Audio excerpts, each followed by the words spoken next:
A warm welcome to all our viewers. I'm your host Pratiksha Mishra and you're watching another episode of South Asia Focus. Let's begin the show. India's ties with the Philippines, a vital Southeast Asian partner, are gaining momentum as both nations seek to bolster regional stability, maritime cooperation and counter China's growing assertiveness. Rooted in India's Act East policy, the partnership is expanding across defence, trade and strategic connectivity. In a significant move, New Delhi recently welcomed Philippine President Ferdinand Marcos Jr., underscoring a shared vision for a secure Indo-Pacific, enhanced naval collaboration and a future of mutual growth. Philippines President Ferdinand Marcos Jr. received a ceremonial guard of honor in New Delhi on his first visit to India since taking office in 2022. His trip comes amid rising tensions between Manila and Beijing over the South China Sea, where both nations have competing territorial claims. A key highlight of the visit was the push to deepen maritime cooperation and expand ties in defense, pharmaceuticals, and agriculture. Notably, the Indian and Philippine navies recently held their first joint sail in the South China Sea, signaling a strengthening strategic partnership. Since late 2023, the Philippines has ramped up maritime collaborations with global allies to counter China's assertiveness in the contested waters. During a bilateral meeting, Prime Minister Narendra Modi called the Philippines an important partner in India's Act East policy and discussed regional and global issues with President Marcos, hinting at India's position on the maritime disputes. Indo-Pacific क्षेत्र में शांति, सुरक्षा, समृद्धि और rule based order के लिए हम प्रतिबद्ध हैं। हम अंतर्राष्ट्रीय कानूनों के अनुरूप फ्रीडम ऑफ नेविगेशन का समर्थन करते हैं। अगले वर्ष फिलीपींस आसियान की अध्यक्षता करेगा। इसकी सफलता के लिए हम पूरा सहयोग देंगे। Addressing the media alongside Prime Minister Modi, President Ferdinand Marcos Jr. underscored the enduring economic partnership between India and the Philippines. He emphasized the need to elevate bilateral trade, which stood at over $3 billion last year, and announced plans to fast-track a preferential trade agreement between the two nations. The economic sphere has been a steady engine driving our ties for 7+ decades. True to our strategic partnership, Prime Minister Modi and I have charged our economic teams to shepherd our commerce, now at the $3.3 billion in the last year, towards a continued upward trajectory and expanded baskets of goods. To this end, we have decided to expedite the work that we are doing to forge a bilateral preferential trade agreement. India in recent years has significantly strengthened its ties with Southeast Asian nations, driven by its Act East policy and a shared interest in regional stability and economic growth. The visit of Philippines President Ferdinand Marcos Jr. has further reinforced this momentum. His engagements in New Delhi, particularly around maritime cooperation and trade, reflect a growing strategic alignment between the two countries, especially amid rising tensions in the South China Sea and the need for diversified regional partnerships. Moving on. Traders in Pakistan-occupied Gilgit-Baltistan are protesting against what they call unconstitutional federal taxation at the Source Port. Despite a court ruling declaring such taxes illegal in the region, authorities continue to impose them, sparking anger amongst the business community. The ongoing enforcement has disrupted trade and placed financial strain on local businesses. Protests have intensified with support from civil society groups demanding justice and constitutional clarity. We bring you this report. Traders in Pakistan-occupied Gilgit-Baltistan have intensified protests at the Source Port over customs delays and illegal federal taxes, defying a court ruling exempting the region from such levies. They accuse authorities of ignoring the court verdict, disrupting trade, and using arbitrary detentions to suppress their peaceful protest for constitutional rights. As frustration grows, they are calling for urgent intervention, warning that ongoing neglect could destabilize the region and threaten cross-border commerce under the framework of CPEC, China-Pakistan Economic Corridor. 3 दिन पहले रात को हमें बगैर किसी warrant के घर पर चारदीवारी को पामाल करते हुए पुलिस फोर्स ने हमें उठाया बगैर किसी मकसद का। उनका मकसद ये था कि जो ताजिर बरदरी का एक एहतजाज अपने हुकूक़ के लिए होने जा रहा था उसको नाकाम करने के लिए एक उनकी साजिश थी।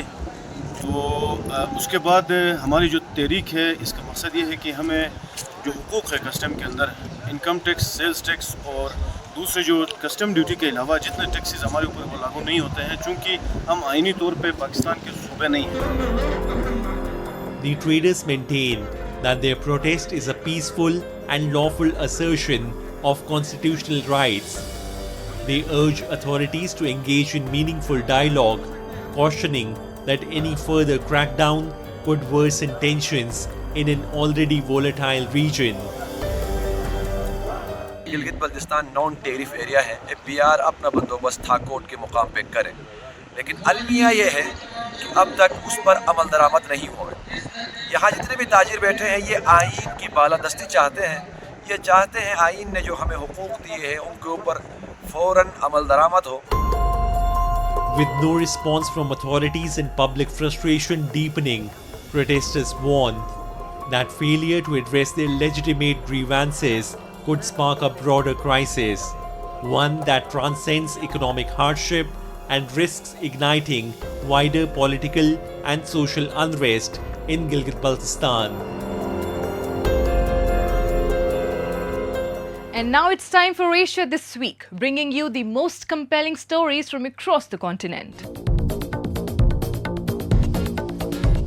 On August 6, Japan held a memorial ceremony to mark 80 years since the US dropped an atomic bomb on Hiroshima during World War II.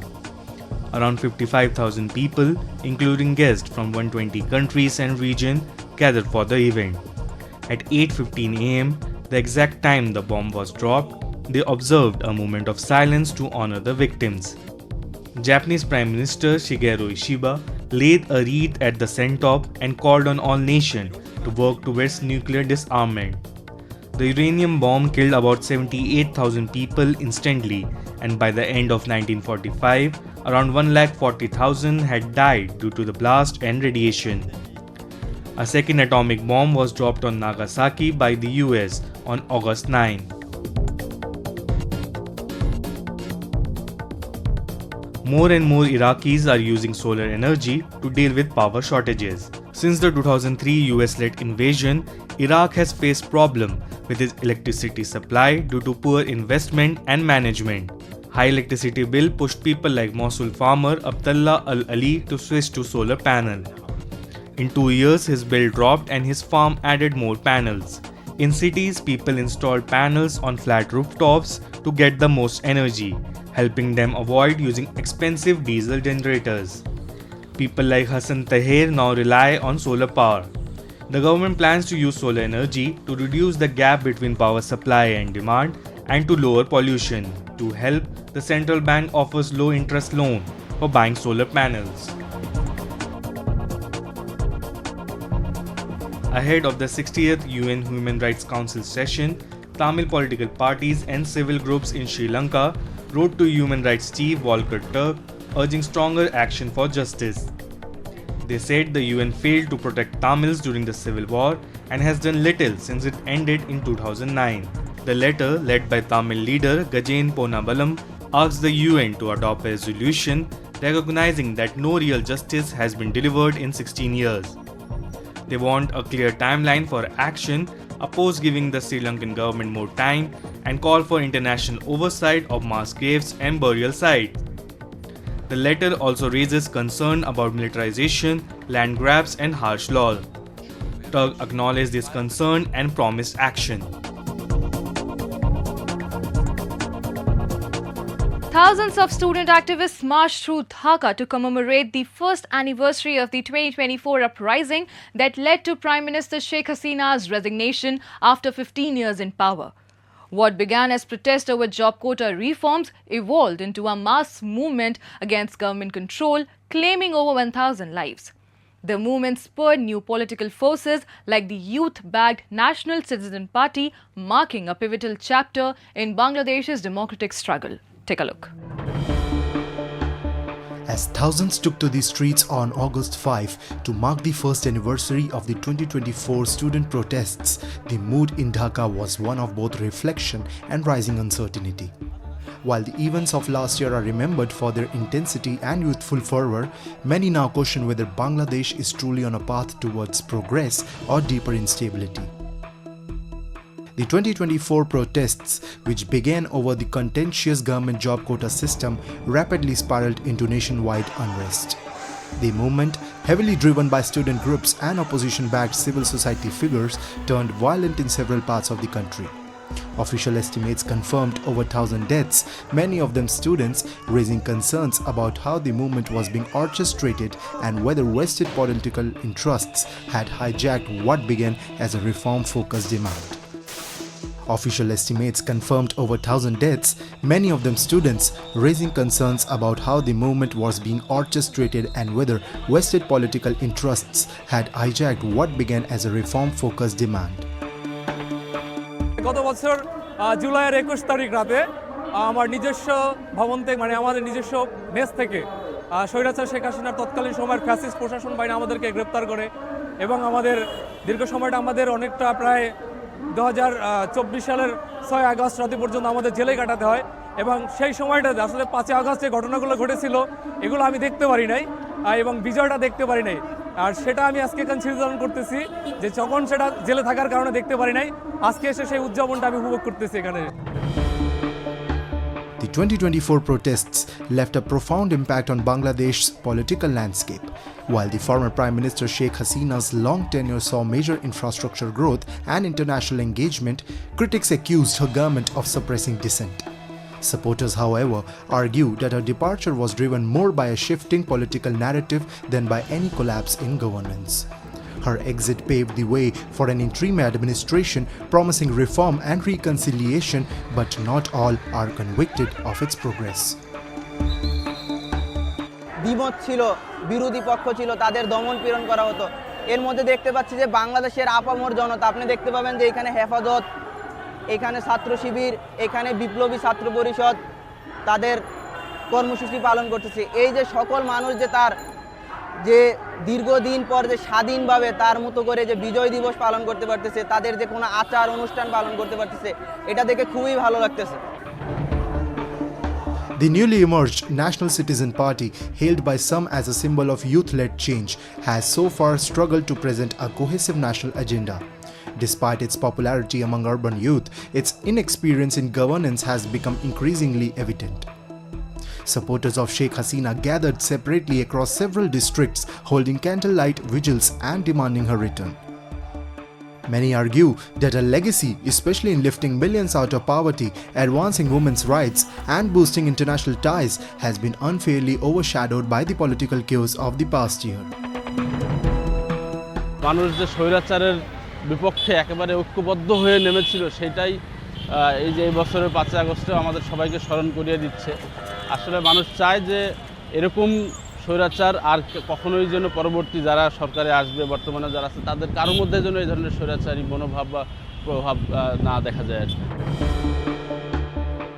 1 year after the uprising, Bangladesh finds itself at a crossroads. The call for justice, equity, and democratic reform remain loud, but so do questions about leadership, direction, and national unity. As the country moves forward, the memory of both the upheaval and the legacy it replaced continues to shape public discourse.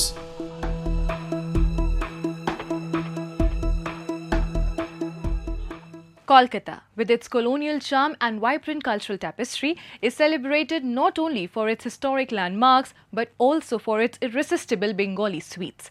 From the syrup-soaked rasgulla to the delicate sandesh and velvety mishti doi, these iconic confections embody the city's rich culinary heritage and continue to enchant dessert lovers worldwide.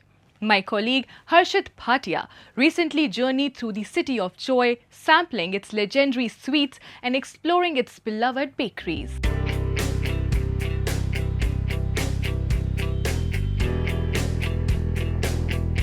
From the iconic rasgulla, which melted the hearts of the millions, to the delicate sandesh, which embraces elegance. Bengali sweets are more than just desserts, they're a tradition, emotion and celebration on the plate. Right now, I'm standing at the heart of the Kolkata, where the aroma of sugar, ghee and heritage lingers in the air. In this journey, we are not just tasting sweets, we are unwrapping history, craftsmanship and Bengali pride that binds it all together. Cholun shuru kori e rongin mishti yatra. Kolkata, a city of revolutionaries, poets and passionate food lovers. Here, sweets aren't just an after-meal indulgence, they are a way of life, a symbol of celebration and a marker of identity. Be it Durga Puja, a wedding or a casual afternoon gathering, Bengali sweets like rasgulla, sandesh and mishti doi are always at the heart of the moment.